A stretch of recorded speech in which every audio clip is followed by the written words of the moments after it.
میں تو جب بھی سورہ یوسف پڑھتا ہوں نا جی تو دل کی دھڑکن تیز ہو جاتی ہے، رکت طاری ہو جاتی ہے. یہ ایک ایسی صورت ہے جتنی بار آپ اسے سنیں تو آپ ایک وخرے جہاں میں داخل ہو جاتے ہیں.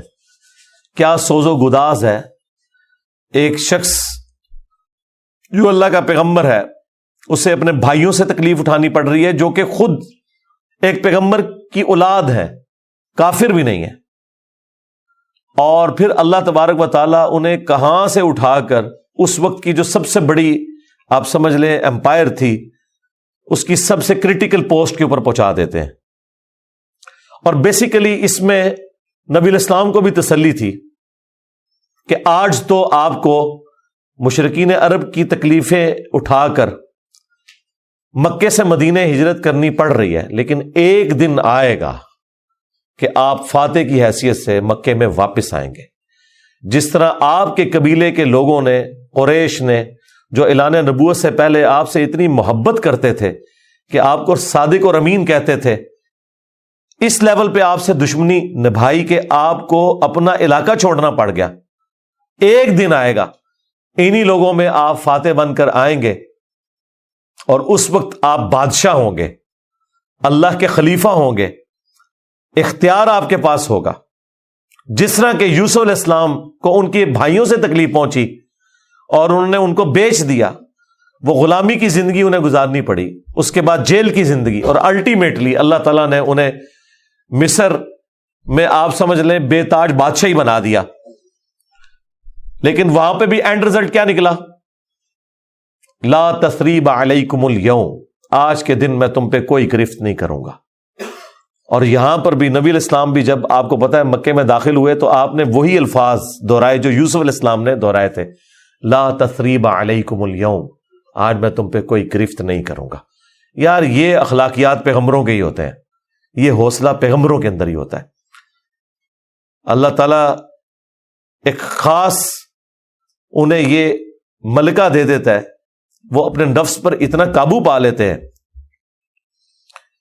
کہ اپنے دشمنوں کے لیے اتنا نرمی کا رویہ تمام اختیار کے باوجود، یہ نبیوں کا ہی خاصہ ہے.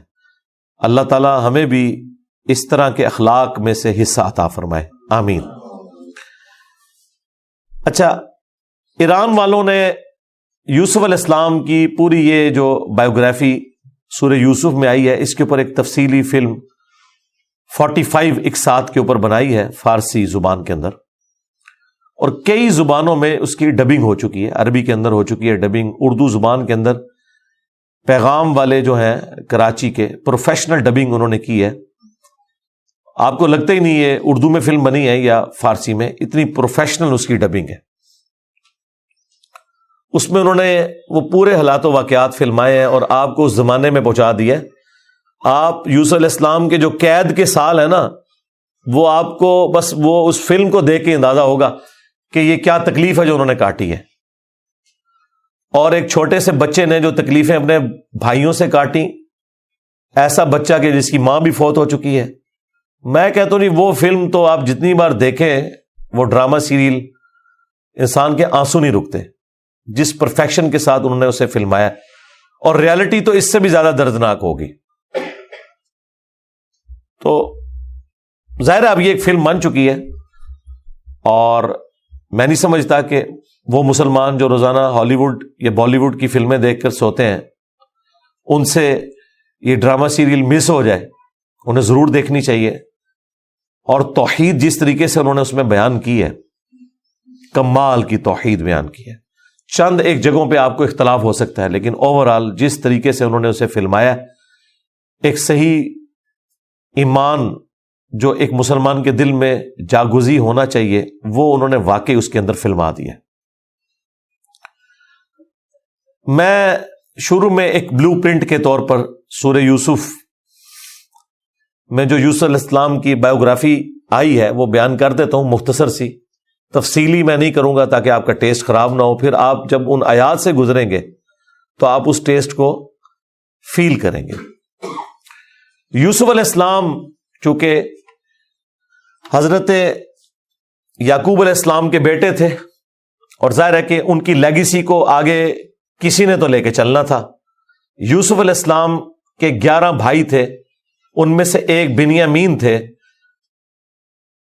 جو ایسے بھائی تھے کہ ماں اور باپ دونوں کامن تھے، اور باقی جو 10 بھائی تھے وہ دوسری والدہ سے تھے ان کے، وہ خالہ بھی لگتی تھی ان کی، یوسف علیہ السلام کی، اور ظاہر ہے کہ ماں بھی تھی کیونکہ ان کے والد نے ان سے نکاح کیا ہوا تھا۔ 10 بیٹے اس ماں سے تھے، 2 یہ تھے، اور آپس میں ان کا ایک حسد والا معاملہ ہو گیا شیطان کی وجہ سے، ظاہر ہے کہ اب باپ کی لیگیسی کو کس نے آگے لے کے چلنا ہے، وہ ظاہر ہے وہ تو باپ نے تو ڈیسائیڈ ہی نہیں کرنا، وہ تو اللہ نے ڈیسائیڈ کرنا ہے۔ اب یوسف علیہ السلام کو اللہ تعالیٰ نے ایک خواب دکھایا، اور خواب انبیاء کے حق میں وحی الہی ہوتا ہے۔ بخاری مسلم میں حدیث ہے کہ خواب نبوت کا 46واں حصہ ہے۔ حضرت ابراہیم علیہ السلام کو بھی خواب میں ہی دکھایا گیا تھا، سورہ صافات میں آتا ہے کہ میں اپنے بیٹے کی قربانی کر رہا ہوں، اسی لیے انہوں نے اسے ایگزیکیوٹ کرنے کی کوشش کی اور اللہ تعالیٰ نے فدیہ بھیج دیا، لیکن ایگزیکیوٹ اتنی بڑی ایکٹیویٹی کو کرنا کہ بیٹا قربان کرنا، اسی لیے تھا کہ وہ وحی الہی تھا۔ یوسف علیہ السلام کو اللہ تعالیٰ نے چھوٹی عمر کے اندر ہی 10-12 سال کی عمر میں ہی یہ خواب دکھایا کہ 11 ستارے اور سورج اور چاند انہیں سجدہ کر رہے ہیں۔ اس خواب کا ذکر انہوں نے اپنے والد سے کیا۔ ظاہر ہے اس زمانے میں تو والد ہی ڈائریکٹ ٹریننگ کیا کرتے تھے اپنی اولاد کی، اور ایک بڑی فرینکنس ہوتی تھی، اور پھر نبی کی اولاد۔ حضرت یعقوب علیہ السلام کو پتہ چل گیا کہ میری اس نبوت کا وارث اب یہ ہونے والا ہے، یعنی 12 بچوں میں سے اس کے سر کے اوپر یہ تاج نبوت سجنا ہے۔ تو ظاہر ہے باقیوں نے تو حسد کرنا ہے، حسد تو آ ہی جاتا ہے، آدم علیہ السلام کے بیٹوں میں آیا تھا، تو یہ اولاد آدم والا ہی معاملہ ہے۔ بہرحال وہ حسد آیا۔ حضرت یعقوب علیہ السلام نے یوسف علیہ السلام سے کہا تھا کہ اس خواب کا ذکر تم نے اپنے بھائیوں سے نہیں کرنا، ورنہ وہ تمہارے خلاف کوئی نہ کوئی چال چلیں گے۔ لیکن بہرحال یہ خواب والی بات کسی طریقے سے لیک ہو گئی، یوسف علیہ السلام نے تو نہیں کی، لیکن شاید آپ کی بیوی نے سنی اور انہوں نے باقی بیٹوں تک بات پہنچا دی۔ بہرحال کچھ ہوا ایسا معاملہ، اور ان کو اس اعتبار سے بھی اشارے مل گئے کہ یوسف علیہ السلام کے ساتھ زیادہ برتاؤ ایکسٹرا آرڈنری کرتے تھے یعقوب علیہ السلام، کیونکہ انہیں پتا تھا کہ یہ اللہ کے پیغمبر ہیں، اور انہوں نے اس توحید کی دعوت کو میرے بعد آگے لے کر چلنا ہے۔ حضرت یعقوب علیہ السلام کے جو باقی بیٹے تھے 10، 11واں تو خیر وہ چھوٹا تھا، وہ ان کا چھوٹا بھائی تھا، اس کے ساتھ تو مسئلہ کوئی نہیں تھا۔ وہ 10 بیٹوں نے اپنے باپ سے کہا کہ ہم دیکھتے ہیں کہ آپ بڑے پوزیسو ہیں یوسف کے معاملے میں، اسے آپ ہمارے ساتھ بھیجیں، یہ بھی ہمارے ساتھ کھیلا کودا کرے، جب ہم اپنے جانوروں کو چرانے کے لیے لے جاتے ہیں تو اس کو بھی ساتھ لے جائیں گے، تھوڑی اس کی بھی آؤٹنگ ہو جائے گی۔ تو حضرت یعقوب علیہ السلام کو یہ بات کلک کر گئی کہ یہ کچھ کرنا چاہتے ہیں، ان کو تو اندازہ ہی نہیں تھا کہ اتنی بڑی آزمائش ان کا انتظار کر رہی ہے۔ یار 40 سال کی جدائی آپ امیجن کریں، اور قرآن میں آیا کہ وہ نابینا ہو گئے تھے رو رو کے، اس تکلیف سے وہ گزرے۔ تو انہوں نے کہا کہ مجھے خطرہ ہے کہ تم یوسف کو صحیح طریقے سے دیکھ بھال اس کی نہیں کرو گے، کیئر لیس ہو جاؤ گے، چھوٹا بچہ ہے، کوئی بھیڑیا اس پہ حملہ آور نہ ہو جائے۔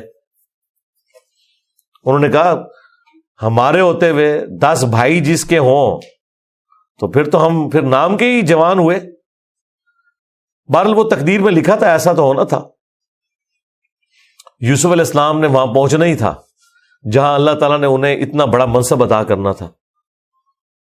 وہی ہوا، تنگ آ کے یعقوب علیہ السلام نے اجازت دے دی، وہ لے گئے یوسف علیہ السلام کو، اور پلان یہ بنایا کہ اسے قتل کریں گے، لیکن ایک بھائی تھا جو آڑے آ گیا، اس نے کہا قتل نہ کرو، ہے تو ہمارا بھائی، ہم اسے کسی کنویں میں ڈال دیتے ہیں۔ اور ان زمانوں میں جو قافلے گزرا کرتے تھے وہ کنویں پہ پانی کے لیے رکتے تھے، تو ہو سکتا ہے کہ کوئی نکالے تو یہ اس کے ساتھ ہی چلا جائے، جان چھوٹ جائے، قتل نہ کرو۔ اور اس میں وہ یہ بھی کہتے ہیں کہ ہم اس وقت تو یہ ایکٹیویٹی کرتے ہیں، پھر بعد میں اللہ سے توبہ مانگ لیں گے، اللہ تعالیٰ بڑا بخشنے والا مہربان ہے، جو کچھ بھی ہے تیرے محبوب کی امت سے ہے۔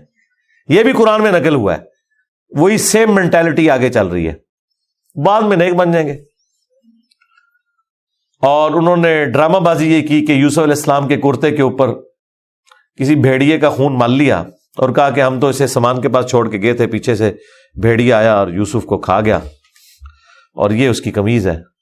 عشاء کے وقت روتے ہوئے آئے، رات کے وقت قرآن کے الفاظ ہیں۔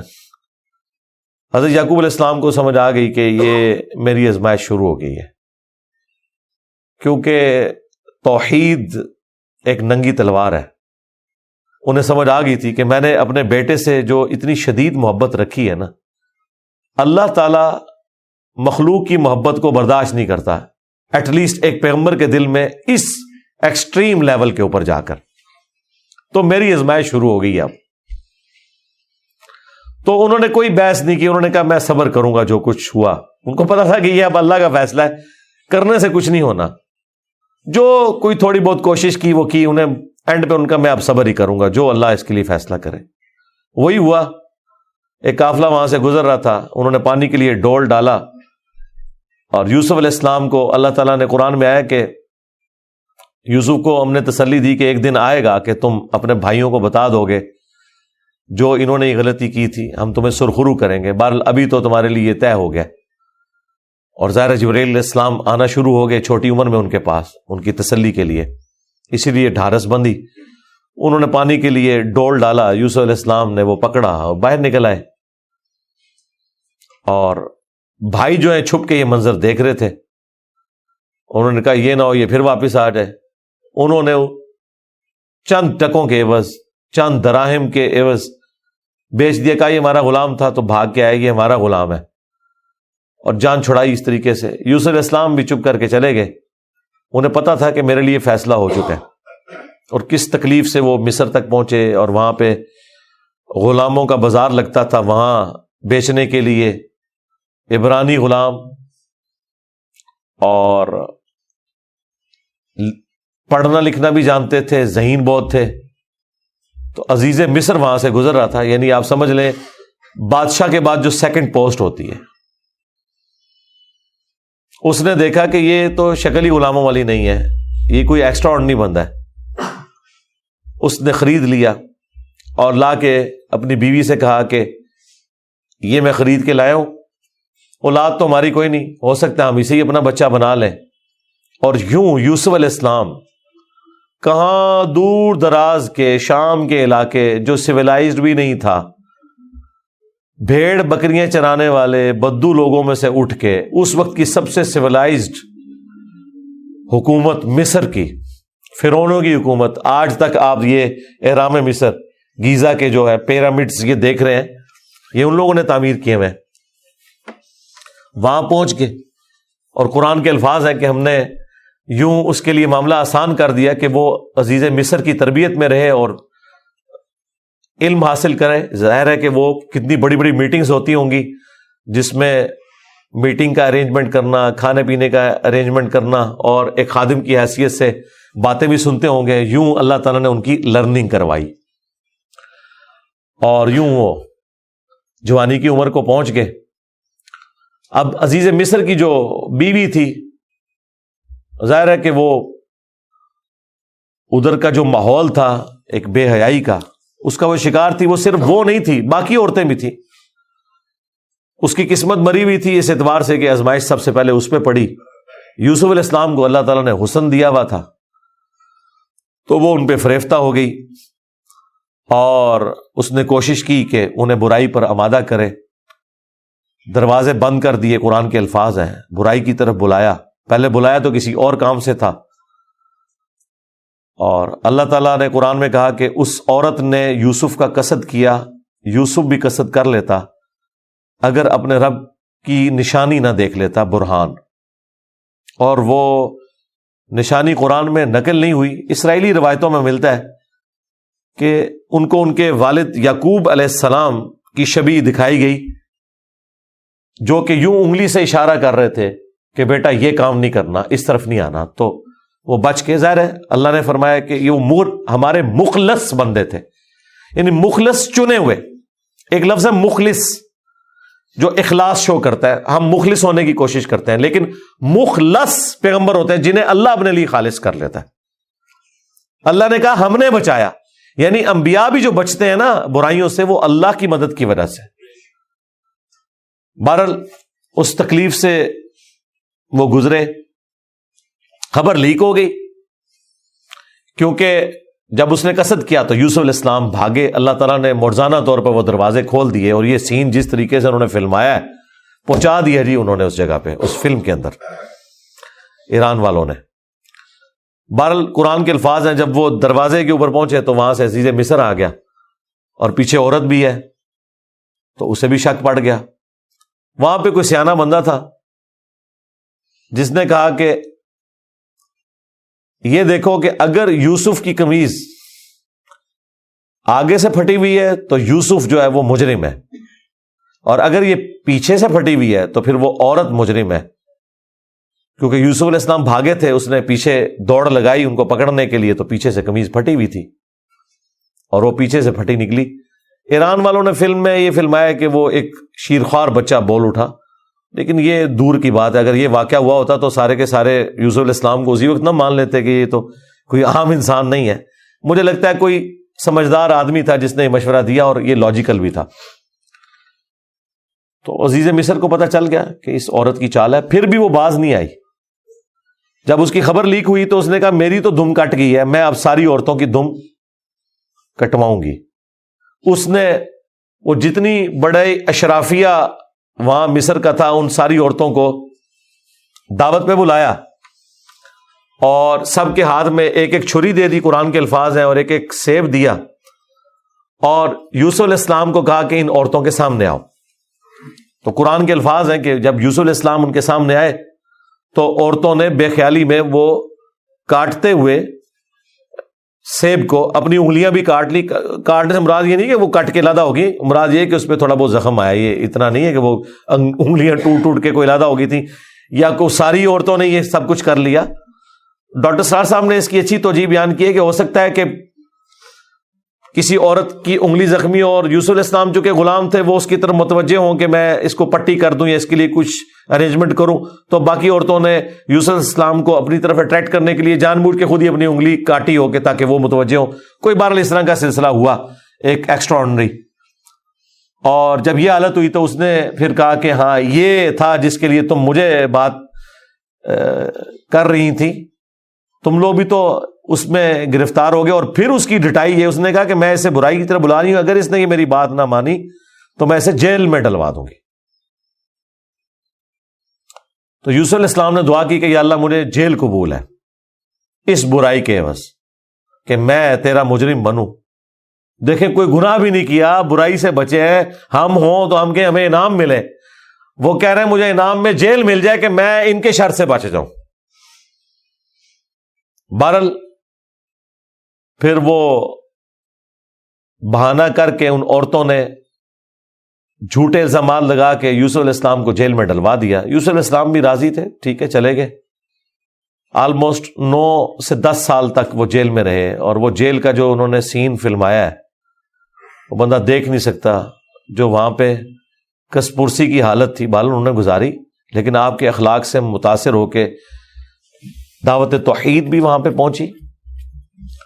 اور اسی دوران 2 ایسے قیدی تھے کہ ان دونوں نے الگ الگ خواب دیکھے، اور انہوں نے یوسف علیہ السلام سے کہا کہ آپ اچھے بھلے معلوم ہوتے ہیں، اگر آپ تعبیر بتا سکتے ہیں. انہوں نے کہا میں اس کی تعبیر جو بتاؤں گا وہ تعویل ہوگی، پھر وہ مقدر ہو جائے گی. اور وہ خواب انہوں نے اپنا بیان کیا. ایک نے خواب یہ بیان کیا کہ میں نے یہ دیکھا کہ میں اپنے رب یعنی اپنے اس بادشاہ کو شراب نچوڑ کے دے رہا ہوں. دونوں کے قتل کے فتوے جاری ہو چکے ہوئے تھے. تو یوسف علیہ السلام نے اسے کہا کہ تم عنقریب چھوٹ جاؤ گے. دوسرے نے دیکھا کہ میرے سر کے اوپر روٹیوں کا ایک ٹوکرا ہے اور اس سے جانور پرندے کھا رہے ہیں، تو انہوں نے کہا تم سولی دیے جاؤ گے اور تمہاری لاش اسے جانور کھائیں گے. اور وہی ہوا. اور قرآن کے الفاظ ہیں کہ جسے نجات ملنے والی تھی اسے یوسف علیہ السلام نے کہا کہ جب تم چھوٹ جاؤ تو اپنے بادشاہ سے میرا ذکر کرنا کہ میرے ساتھ یہ زیادتی ہوئی ہے. لیکن قرآن کے الفاظ ہیں کہ شیطان نے وہ ذکر بھلا دیا. ظاہر ہے اللہ نے تو کوئی اور ہی فیصلہ کیا ہوا تھا. اور یوں آلموسٹ 9 سے 10 سال ان کے جیل میں کٹ گئے, یہاں تک کہ اس بادشاہ کا جو بیٹا ہے وہ تخت نشین ہوا اور اس نے خواب دیکھا. ظاہر بادشاہ کو اللہ تعالیٰ اس طرح کے خواب دکھایا کرتا تھا. مخلوقات کو دیکھنے کی ذمہ داری اللہ تعالیٰ نے بادشاہوں کے اوپر ہی رکھی ہوئی ہے جو ان کے انڈر رعایا ہے. کہ 7 دبلی پتلی گائے جو ہیں وہ نیل سے نکل کے 7 موٹی گایوں کو کھا رہی ہیں, اور 7 خشک بالیاں ہیں اور 7 جو ہیں وہ ہری بالیاں ہیں. اب یہ بڑا ایک ایکسٹراڈنری خواب تھا. اس نے اپنے وہ سارے تعبیر بتانے والے بلائے, سب کے سب عاجز آ گئے. تو وہ جو چھوٹ چکا تھا ایک قیدی, وہ بادشاہ کا بڑا قریبی تھا جو اسے شراب بنا کے دیتا تھا, اسے یاد آیا کہ ہاں ایک شخص قید میں ہے. اور یاد کب آیا دیکھیں 9-10 سال کے بعد. اس نے کہا میں ایک ایسے شخص کو جانتا ہوں کہ جو آپ کو اس کی تعبیر بتائے گا. تو وہ بادشاہ نے کہا ٹھیک ہے اسے لے آؤ یہاں پہ. یوسف علیہ السلام نے تعبیر بتا دی جو باقی معبر نہیں بتا سکے. بادشاہ کو بھی لگا یہ تعبیر اسی طریقے سے کہ 7 خوشحالی کے سال آئیں گے اور اس کے بعد 7 سال آئیں گے 7 ایئرز قحط سالی کے, جس میں آپ یہ والا غلہ جو سٹور کیا ہوگا وہ استعمال کریں گے, اور پھر اس کے بعد بارش ہوگی. 7 سال تک بارش نہیں ہوگی. اور ان 7 سالوں کے لیے آپ نے اپنی وہ والی گندم سنبھال کے رکھنی ہے جو ان خوشحالی کے 7 سالوں میں خوب پیداوار ہوگی. تو بادشاہ نے کہا انہیں بلا کے لاؤ. انہوں نے کہا نہیں, پہلے میرا وہ مسئلہ حل کریں جو میرے اوپر الزامات لگا کے ان عورتوں نے اندر کیا. پھر بہرحال وہ معاملہ بھی سیٹل ہوا. عورتوں نے مان لیا کہ یوسف علیہ السلام کی کوئی غلطی نہیں تھی. پھر یوسف علیہ السلام عزت کے ساتھ لائے گئے بادشاہ کے پاس, اور انہوں نے خود کہا کہ مجھے وزیر خوراک بنا دے, میں امین بھی ہوں اور ان معاملات کو ہینڈل بھی کر سکتا ہوں. پھر انہوں نے جس طریقے سے ان معاملات کو ہینڈل کیا اور کہا کہ آپ نے گندم کے دانوں کو بالیوں سے باہر نہیں نکالنا. یہ سٹوریج کا طریقہ بھی یوسف علیہ السلام کو اللہ تعالیٰ نے سکھایا. یوں گندم خراب نہیں ہوتی, سال ہر سال آپ استعمال کر سکتے ہیں. آج بھی گندم اسی طریقے سے سٹور ہوتی ہے. اب وہ قحط سالی صرف مصر تک نہیں تھی, شام تک بھی پھیل چکی تھی. اور وہی بھائی بالآخر گندم کی تلاش میں مصر آئے. انہیں تو پتہ ہی نہیں تھا کہ ان کا بھائی یہاں کا بے تاج بادشاہ بن چکا ہے. یوسف علیہ السلام نے انہیں پہچان لیا. ان تو سوچے نہیں تھا کہ یہ سب کچھ ہوا. کوئی اس وقت انٹرنیٹ کوئی اس طرح کی تو چیز ہے ہی نہیں تھی. تو یوسف علیہ السلام نے انہیں غلہ دیا اونٹ بھر کے, اور جاتے ہوئے خادمین کو کہا کہ ان کی جمع پونجی بھی آپ نے ان کے اسی سامان کے اندر رکھ دینی ہے تاکہ یہ متاثر ہوں اور اگلی دفعہ پھر آئیں. اور پھر ان سے انٹرویو کیا تو انہوں نے کہا ہمارے تو اس طرح بھائی ہیں, ایک بھائی ہے وہ ہمارے والد صاحب تو اس کو اپنے سے جدا نہیں ہونے دیتے, اس کے اندر وہ اپنے اس بیٹے کو تلاش کرتے ہیں جسے بھیڑیا کھا گیا تھا, اور وہ بیٹا سامنے تھا. یوسف علیہ السلام کے بارے میں اللہ تعالیٰ فرماتا ہے کہ یوسف علیہ السلام یہ باتیں سن رہے تھے اور دل ہی دل میں کہہ رہے تھے کہ تم ظالم ہو, لیکن اللہ کی طرف سے اجازت نہیں تھی. ان کا اچھا پھر تم دیکھ رہے ہو اس بھائی کا بھی سامان میں تمہیں دیتا ہوں, اگلی بار اس بھائی کو ساتھ لے کے آؤ گے ورنہ میں تمہیں سامان نہیں دوں گا. ظاہر ہے کسی بہانے سے تو بلانا تھا نا. اور واپس جب پہنچے انہوں نے دیکھا یہ تو اتنا فیاض بادشاہ ہے, اس نے تو ہماری وہ جمع پونجی جو بھی تھا, کوئی کاٹن لے کے گئے تھے, اس وقت تو بارٹر سسٹم ہوتا تھا نا, وہ واپس کر دی ہے. تو اپنے والد سے کہا کہ آپ اپنا وہ بیٹا بھی بھیجیں, وہ تو بڑا اچھا بادشاہ ہے. تو ان کا نا ایک دفعہ تم اسی کے بھائی کو لے گئے تھے, وہ واپس نہیں آیا, اس کو تو میں اب الگ نہیں کروں گا. ان کا ابا جی پھر بھوکے ہی مریں گے. آپ کون سے شیخ عبد القادر جیلانی ہے کہ آپ نگاہ مار کے یہ کچھ کر لیں گے؟ ہاں تو اور کیا, گندم کے لیے انبیاء ان کی اولادیں اور یہ تو ہمیں سکھاتے ہیں کہ جی بڑے سے بڑا غوث قطب ابدال کسی صحابی کے پاؤں کی خاک بلکہ گھوڑے کے قدموں کی خاک نہیں ہے. تو قرآن میں تو کچھ اور ہی مل رہا ہے. اب بڑی فاقے آ جائیں گے کیا کریں. ان کا ٹھیک ہے بس دوسرا بھی اب دیتا ہوں. اور پھر اس میں انہوں نے ایک جملہ بولا کہ قریب ہے کہ اللہ تعالیٰ مجھے میرا یوسف بھی واپس کر دے. انہیں پتا چل گیا کہ ابھی بھی میری آزمائش باقی ہے. میں نے یوسف کو بنیامین میں تلاش کرنا شروع کر دیا تھا. ابھی بھی وہ والی کامل توحید جو اللہ کو ریکوائرڈ ہے نا, جو پیغمبر سے ریکوائرڈ ہے, ایکسٹرا آرڈنری, والذین آمنوا اشد حبا للہ, اس کا بھی اعلیٰ ترین درجہ. تو انہوں نے کہا بہرحال مجھ سے پکا عہد کرو کہ اس بھائی کو واپس لے کے آؤ گے یہاں تک کہ سارے قتل ہو جاؤ, پھر تو معافی ہے, ادروائز تم لوگ زندہ واپس آئے اور اس کو نہ لائے میں تمہیں معاف نہیں کروں گا. ان کا جی ابا جی عہد کرتے ہیں جی, بے فکر ہو جائیں آپ, ایسے ہی ہوگا. لے گئے. اب وہاں تو یوسف علیہ السلام نے پلان کیا تھا. جاتے ہی انہوں نے بنیامین کو تو اپنے پاس بلا کے کہا کہ میں تیرا وہ گم شدہ بھائی یوسف ہوں, بلکہ ان کی نظر میں تو وہ سمجھ لیں فوت ہی ہو چکے تھے. اور کہا کہ اپنے بھائیوں کو نہیں بتانا تم نے, میں ایک طریقے سے تمہیں یہاں روکوں گا کیونکہ بادشاہ کے قانون میں تمہیں روک نہیں سکتا. تو اس کے لیے قرآن میں الفاظ ہیں کذالک کدنا لی یوسف, ہم نے یوسف کو یہ تدبیر سکھائی تھی, ایک ہیلا سکھایا کہ وہ بادشاہ کا ایک قیمتی پیالہ تھا جو بنیامین کے سامان میں انہوں نے واپسی پہ رکھوا دیا, اور جب وہ واپس جانے لگے تو پیچھے سے آواز لگائی گئی قافلے والوں تم چور ہو. اور یوسف علیہ السلام کو پتا تھا کہ بنی اسرائیل میں چوری کی سزا یہ ہے کہ وہ شخص پھر غلام بن جاتا ہے جس کی اس نے چوری کی ہوتی ہے. ان کا بتاؤ اگر کوئی چور نکلا, ان کا جی جس کے سامان میں نکلا وہ آپ رکھیں اس بندے کو. تو انہوں نے مختلف جگہ سے شروع کیا, بنیامین سے سٹارٹ نہیں کیا ورنہ تو پلان ڈسکلوز ہو جاتا. الٹیمیٹلی بنیامین کے سامان میں سے نکلا.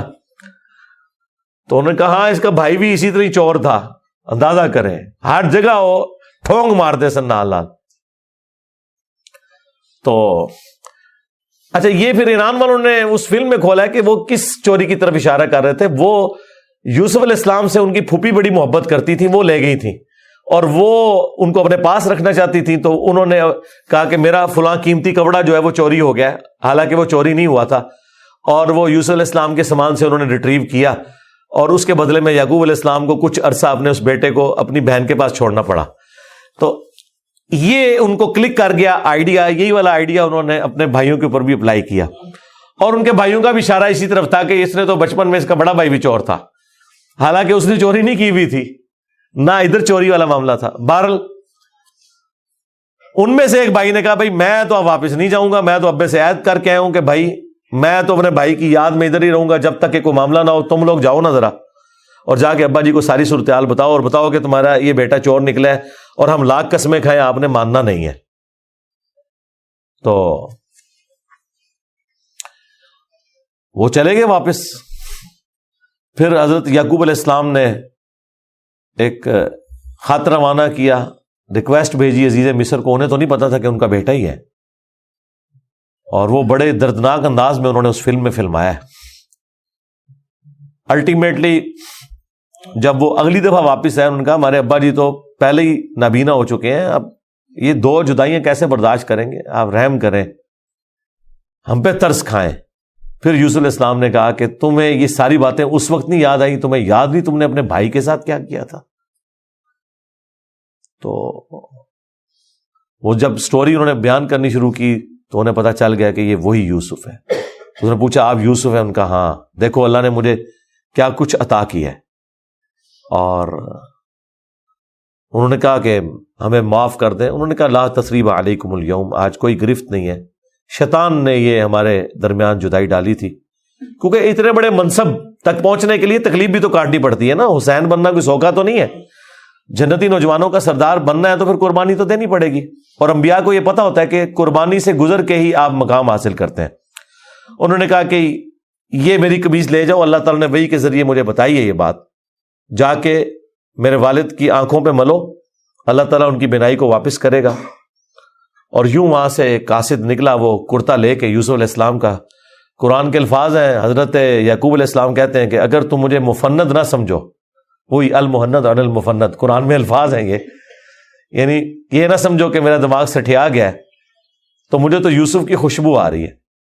اچھا، یوسف کی خوشبو اس وقت نہیں آئی جب وہ بک کے جا رہے تھے، کیونکہ اللہ تعالیٰ نے پردہ ڈالا تھا، ادھر اللہ نے یوسف کی خوشبو، بہرحال وہی بشارت لے کے آیا، آنکھوں کو لگائی، بینائی واپس آ گئی، اور ساتھ خط آیا کہ اب آپ واپس آئیں، یہاں پہ میرے پاس آ جائیں اور بنی اسرائیل کو شفٹ کریں۔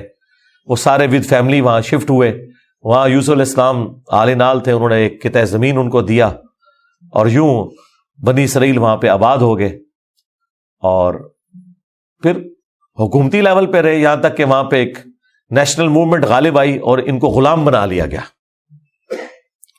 جو کسی زمانے میں بادشاہت انجوائے کر رہے تھے۔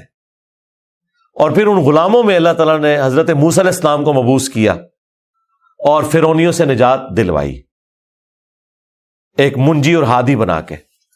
اور پھر وہ جاتے ہوئے المستدل الحاکم میں آتا ہے، یوسف علیہ السلام نے وصیت کی تھی کہ جب کبھی بنی اسرائیل یہاں سے شفٹ ہو تو میری لاش بھی لے جانی ہے، پھر وہ لاش بھی لے گئے، اس پہ میری تفصیلی ویڈیو ریکارڈ ہے، آپ یوٹیوب پہ دیکھ سکتے ہیں۔ یہ پورے کا پورا ایک معاملہ تھا، اور پھر وہ آخر میں وہی ہوا کہ سجدہ تعظیمی کیا یوسف علیہ السلام کو ان کے بھائیوں نے اور ماں باپ نے۔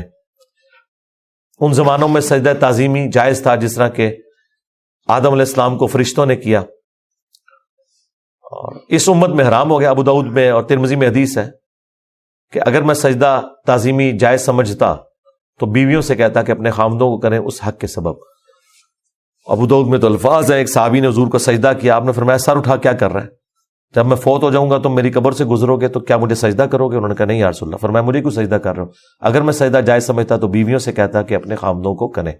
اور یہ سجدہ تعظیمی، سجدہ عبادت ہمیشہ سے اللہ کے لیے رہا ہے۔ جبرائیل علیہ السلام نے حضرت آدم کو سجدہ عبادت نہیں کیا، سجدہ تعظیمی تھا۔ ان زمانوں میں ٹو باؤ ڈاؤن بھی ہوتا تھا، جھکا بھی جاتا تھا۔ ہمارے نبی علیہ السلام پر اللہ تعالیٰ نے جو ختم نبوت فرمائی تو توحید بھی ایسی کامل کی ہے کہ اب یہ سب کے سب معاملات ختم، ختم نبوت کی برکت سے کشف، الہام، یہ سب کچھ ختم غیر نبی کے اوپر، سوائے بخاری مسلم میں ہے مبشرات، وہ بھی خواب، وہ اللہ کی طرف سے بھی ہو سکتے ہیں، شیطان کی طرف سے بھی ہو سکتے ہیں، نفس کی طرف سے، وہ تو وقت پورا ہوگا تو پتہ چلے گا یہ سچا یا جھوٹا ہے۔ باقی نبی علیہ السلام نے کہا اب یہ نبوت کی خبریں ختم ہو چکی۔ اگلے زمانوں میں یہ ہوتا تھا، اللہ تعالیٰ غیبی خبریں دیا کرتا تھا غیر انبیاء کو بھی، اور اگلے زمانوں میں یہ بھی تھا کہ سجدہ تعظیمی ہوتا تھا۔ اللہ تعالیٰ نے توحید بھی اس امت میں کامل کی کہ سجدہ تعظیمی بھی حرام کر دیا، اور اب کسی کے لیے سجدہ نہیں ہے۔ بل وہ سجدہ کیا تو حضرت یوسف علیہ السلام نے کہا ابا جان یہ دیکھ لیں، یہ تعبیر ہے میرے اس خواب کی جو میں نے وہ بچپن میں دیکھا تھا۔ سرکار وہ خواب بڑا دیکھا ہے، وہ تعبیر ہوندے اس کا مزہ لوٹنے کے لیے 40 سال کی مشقت، جدائی، وہ بڑی تکلیف دہ چیز ہے۔ وہ جو آخری سین انہوں نے فلمائے ہیں نا، یعقوب علیہ السلام اور یوسف علیہ السلام کی جو ملاقات والا سین ہے، وہ بندہ دیکھ نہیں سکتا۔ اس زمانے میں انہوں نے پہنچا دیا جی، جو ایران والوں نے وہ ڈرامہ سیریل بنائی ہے 45 اقساط کے اندر۔ بہرحال الٹیمیٹلی اللہ تعالیٰ نے اس سے نبی علیہ السلام کو بھی بتایا کہ اگر آپ اس تکلیف سے گزر رہے ہیں نا تو یوسف علیہ السلام نے بھی تکلیف کاٹی۔ ہمارے نبی کی تکلیف پھر اس لیول پہ نہیں گئی، اللہ تعالیٰ نے 8 سال کے اندر ہی فتح مکہ کروا دیا۔ لیکن بہرحال انبیاء کو کیسی کیسی تکلیف اٹھانی پڑتی ہیں، یہ واقعات سننے میں بڑے انٹرسٹنگ تو فیل ہو رہے ہیں، لیکن جب آپ وہ فلم دیکھیں گے نا تو آپ کو اندازہ ہوگا کہ جس پہ یہ گزر رہی تھی اس کے لیے کتنی تکلیف دہ چیز تھی، ایک ایک لمحے پہ تکلیف جوڑی ہوئی تھی، اس کو ہم امیجن بھی نہیں کر سکتے۔ آج بات کرنا آسان ہے، اللہ تعالیٰ نے انبیاء کرام علیہ السلام کو تکلیف سے گزار کر مرتبہ دینا ہوتا ہے۔ ہمارے نبی علیہ السلام کو بھی اللہ تعالیٰ نے اتنا جو اعلیٰ مقام عطا فرمایا تو اس کے اگینسٹ پھر انہیں تکلیف بھی برداشت کرنی پڑی۔ پھلاں ورگی جندڑی عشق رولا چھڑدا، سارے بازار چ ہووے عشق نچا چھڑدا، ککھ نہ چھڈے ویخ وفاواں عشق دیاں، اوکھے پینڈے لمیاں نے راواں عشق دیاں،